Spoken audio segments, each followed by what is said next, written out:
दोस्तों आज की इस वीडियो में हम हरियाणा के नक्शे को समझने की कोशिश करेंगे। जी हाँ, जय हरियाणा। जैसा कि आपको पता है कि हम अलग अलग राज्यों के नक्शों को समझने की कोशिश कर रहे हैं, तो आज नंबर लगा है हरियाणा का। आज की इस वीडियो में हम जानेंगे कि हरियाणा में कितने ज़िले हैं और कितने प्रशासनिक संभाग है, और साथ ही हरियाणा के बारे में कुछ एक ज़रूरी जानकारी जिसके बारे में सवाल पूछ लिया जाता है। तो हम ज़्यादा देर ना करते हुए शुरू करते हैं। देखिए, ऐतिहासिक तौर पे देखा जाए तो हमें पता है कि हरियाणा और पंजाब कभी एक ही हुआ करते थे। लेकिन वहाँ पे जब भाषाई आंदोलन शुरू हुए, भाषा को लेके तनाव शुरू हुआ, तो भाषा के आधार पे अलग राज्य की मांग भी शुरू हो गई। तो ऐसे में साल 1966 में एक विधेयक पास हुआ जिसका नाम था पंजाब पुनर्गठन विधेयक 1966, जिसके तहत 1 नवंबर 1966 को हरियाणा का गठन कर दिया गया था। देखिए, पुनर्गठन का जब भी कोई विधेयक आता है या फिर बिल आता है, तो उसके ज़रिए राज्य की सीमाएँ बदली जाती हैं। जैसे कि जम्मू कश्मीर के लिए भी आया था पुनर्गठन का, आपको पता है। ऐसे में लद्दाख की सीमाएँ चेंज हुई थी और जम्मू कश्मीर की सीमा चेंज हुई थी, और जम्मू कश्मीर को एक केंद्रीय शासित प्रदेश बना दिया गया था, और लद्दाख को भी। इसी तरीके से 1966 में यहाँ पे भाषा के आधार पर पुनर्गठन हुआ था। अब समय के साथ इस जगह पे बहुत सारे बदलाव देखे गए थे, लेकिन अगर हम वर्तमान की बात करें तो वर्तमान में हरियाणा में कुल 6 प्रशासनिक संभाग हैं, जिसमें हैं अंबाला, करनाल, हिसार, रोहतक, गुरुग्राम और फरीदाबाद। इन 6 डिविजन्स को 22 जिलों के अंदर बांटा गया है, और उन 22 जिलों के नाम ही हमें याद रखने हैं। लेकिन उससे पहले मैं आपको एक चीज़ बता दूं कि हरियाणा की जो राजधानी है वो चंडीगढ़ है, जो कि हरियाणा में नहीं गिनी जाती है। जी हाँ, आपको पता होगा कि जब पंजाब और हरियाणा अलग अलग हुए तो दोनों ने ही चंडीगढ़ को राजधानी के रूप में मांगा था। इसलिए चंडीगढ़ दोनों का पार्ट है, लेकिन दोनों का पार्ट नहीं भी है, क्योंकि चंडीगढ़ को बना दिया गया था केंद्रीय शासित प्रदेश। अब हम एक एक करके हर एक संभाग के जिलों को देख लेते हैं, जिससे कि हमें जिले याद हो जाएं। सबसे पहले हम बात करते हैं अंबाला की। अंबाला का हिस्सा जो है सबसे ऊपर आता है। यहाँ पे एक है पंचकुला, एक है अंबाला, एक है यमुनानगर और एक है कुरुक्षेत्र। 4 जिले हैं कुल।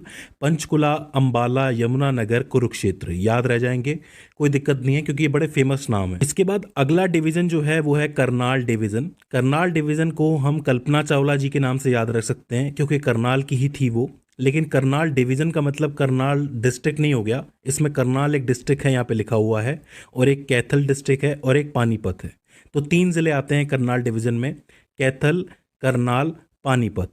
याद रखना, कैथल, करनाल, पानीपत। तो 2 डिवीजन हो जाते हैं, एक अंबाला, एक करनाल। इसके बाद बात करते हैं हिसार के बारे में। अब देखिए, हिसार ये वाला हिस्सा है, काफ़ी बड़ा आपको नजर आएगा, क्योंकि इसके अंदर 4 डिस्ट्रिक्ट्स हैं।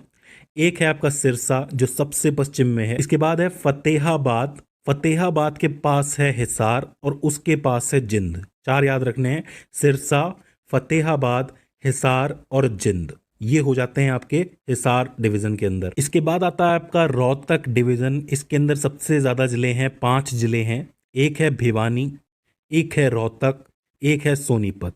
भिवानी, रोहतक, सोनीपत। इसके नीचे है चरखी और झज्जर। 5 जिले हो जाते हैं, भिवानी, रोहतक, सोनीपत, चरखी और झज्जर। तो आपको ये पूरा डिवीजन 5 जिलों के साथ याद रखना है।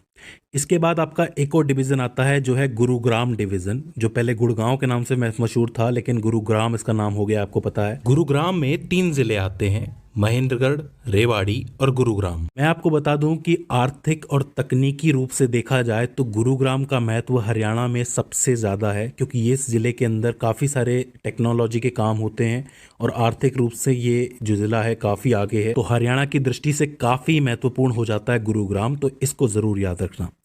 इसके बाद आपका आखिरी जो डिवीज़न है वो है फरीदाबाद डिवीज़न। फरीदाबाद डिवीज़न में आपको 3 ज़िले मिलेंगे। एक तो फरीदाबाद ये वाला हिस्सा मिलेगा ही, इसके अलावा एक पलवल और एक नूह। अब देखो, यहाँ पे एक कन्फ्यूज़न है, कई लोगों को कन्फ्यूज़न होता है कि नूह है उस जगह पे मेवात होना चाहिए। देखिए, 2016 में मेवात का नाम बदल के नूह कर दिया गया था। इससे पहले 2005 में इसका नाम मेवात हुआ था, मतलब वापस बदला गया था। उसका भी एक कारण है, अगर आप सांस्कृतिक रूप से देखोगे तो मेवात एक ना सांस्कृतिक क्षेत्र है, और मेवात का जो टोटल एरिया है वो हरियाणा के अलावा राजस्थान और उत्तर प्रदेश में भी फैला हुआ था। इसी वजह से किसी एक टुकड़े को मेवात कहना सही नहीं होगा, इसीलिए इस जगह को नूह नाम दिया गया था। तो आपको नू याद रखना है, नू और मेवात में कंफ्यूज नहीं होना है। तो इस तरीके से आपके 6 के 6 डिवीज़न हो जाते हैं, अंबाला, करनाल, हिसार, रोहतक, गुरुग्राम और फरीदाबाद। आई होप आपको याद हुए होंगे, क्योंकि इसको याद रखना बहुत मुश्किल नहीं है, ये नाम आसानी से ज़बान पे चढ़ जाते हैं और याद भी हो जाते हैं। तो दोस्तों मुझे उम्मीद है कि ये वीडियो आपके लिए हेल्पफुल साबित रही होगी। अगर इसके बाद भी इसके अंदर आपको कोई क्वेरी आती है, कोई दिक्कत आती है, तो आप हमें कमेंट सेक्शन के अंदर बता सकते हैं। तो दोस्तों आज की इस वीडियो के अंदर बस इतना ही। See you in the next one.